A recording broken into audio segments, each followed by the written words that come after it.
Olá, meu caro aluno! Hoje nós falaremos em nossa aula sobre a Grécia Antiga.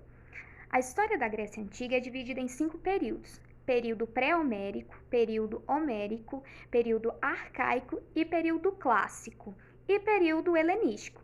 Mas antes de falar sobre os períodos, vamos falar onde estava localizado o território grego. Bom, o território grego, ele localiza-se no extremo sul da Península Balcânica. Isso mesmo. Entre os mares Egeu, Mediterrâneo e Jânio. O território divide-se em Grécia continental, de relevo montanhoso, Grécia insular, que são inúmeras ilhas, e a Grécia asiática, que é uma estreita faixa territorial localizada na Ásia. Mas você deve estar se perguntando, quem foi os povos que fundaram as cidades gregas? Para responder essa pergunta, vamos iniciar falando do período pré-homérico. Os gregos são descendentes da fusão de diferentes povos, como os jônios, os aqueus, os eólicos, os dórios, e por volta do ano de 2000 a.C., os povos aqueus ocuparam o território grego e deram origem aos primeiros núcleos urbanos. E nessa mesma época, a civilização cretense, que estava localizada na ilha de Creta e tinha comércio marítimo como uma de suas principais atividades. E por volta de 1700 a.C., os jônios e os eólios migraram para o território onde estavam localizados os aqueus e entregaram-se pacificamente nas comunidades locais. Até aí estava tudo bem, mas então os cretenses dominaram as cidades fundadas pelos aqueus e por volta de 1400 a.C., os aqueus revidaram e invadiram a ilha de Creta e estabeleceram e conquistaram a cidade de Troia, que era a última cidade política da civilização cretense. Mas então, foi depois que acabou essa disputa que as cidades começaram a se desenvolver? Você pode estar se perguntando, né, meu caro aluno? Bom, vou te responder agora. Bom, as disputas ainda não acabaram. A partir do século XII, o território grego também passou a ser habitado pelos dórios, que eram povos de origem guerreira que vieram da Macedônia. Esses povos, a partir do ano de 1950 a.C., os dórios impuseram seu domínio sobre todas as cidades do Peloponeso que conquistaram a ilha de Creta, destruindo as principais cidades. Com isso, muitas pessoas foram embora de suas casas em direção ao interior da península e para as regiões da Ásia Menor. E essa fuga das pessoas para essas áreas ficou conhecida como a primeira diáspora. E o que aconteceu com as pessoas que ficaram? Calma aí, caro aluno. Agora inicia-se o período homérico. É importante destacar a compreensão desse período. Deve-se a análise das obras aliadas, as obras de Ilíada e Odisseia, do poeta Homero, quanto ao relato das guerras e do cotidiano da população grega. E respondendo à primeira pergunta anterior, as famílias que continuaram formavam os gênos. O que eram os gênos? Eram comunidades formadas por um número de grupos, famílias descendentes de um mesmo ancestral comum. O líder de cada gênero era o pater, que tinha funções religiosas, administrativas e judiciárias, e tudo que era produzido nos gêneros era de uso coletivo.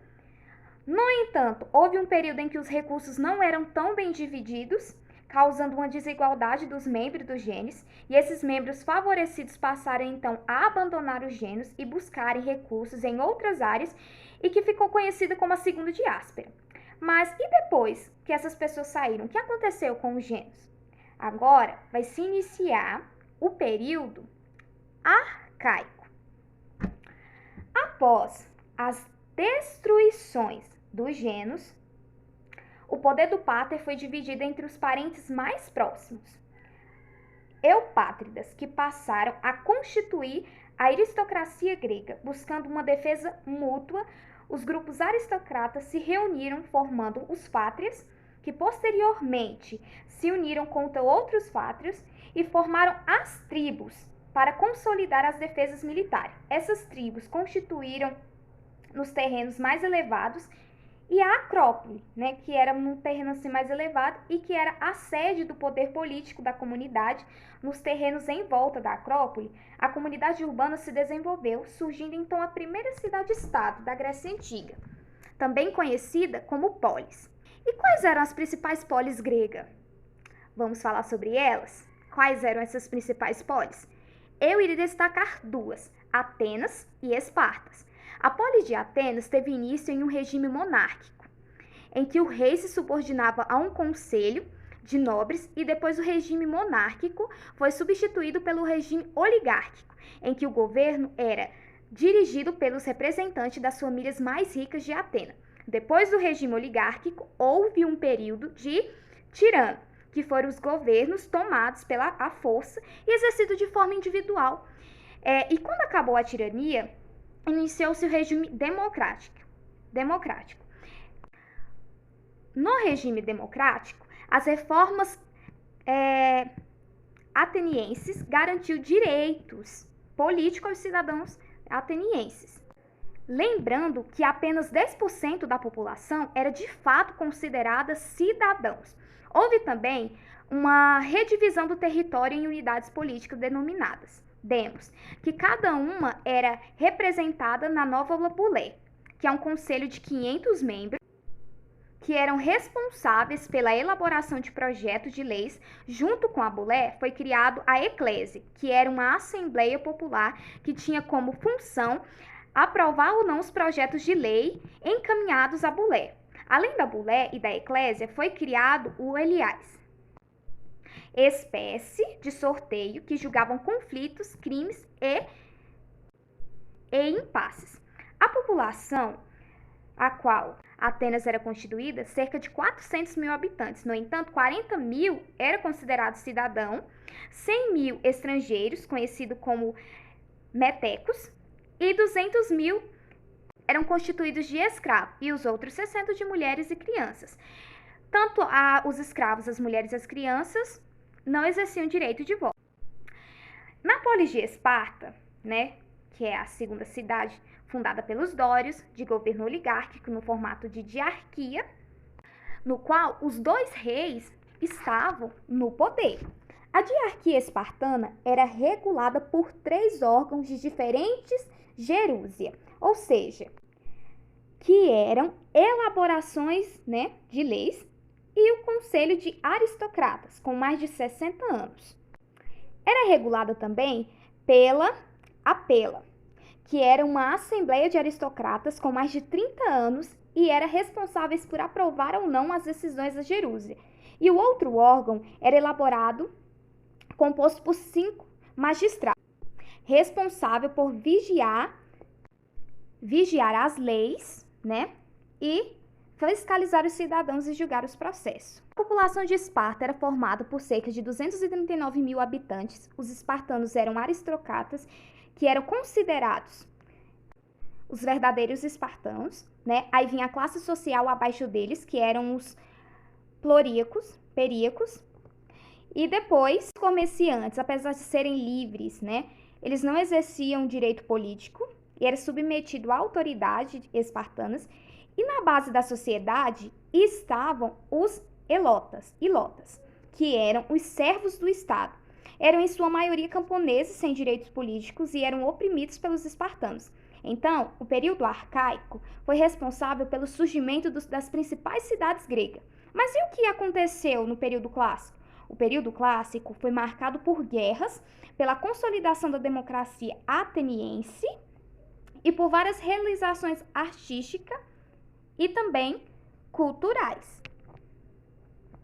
O primeiro acontecimento importante desse período foram as guerras médicas, que foram as batalhas entre gregos e persas, em que os gregos saíram vencedores. Outro ponto importante foi a Confederação de Delos, que era uma aliança entre as cidades de Ática, que era comandada por Atenas, e por meio dessa confederação, Atenas firmou-se sua hegemonia econômica e cultural. E sobre esse território grego, durante o governo de Péricles em Atenas, o governo de Péricles também foi marcado por notável progresso no campo artístico e literário, né? A democracia se aperfeiçoou, os cargos públicos e remunerados, inauguração de obras públicas.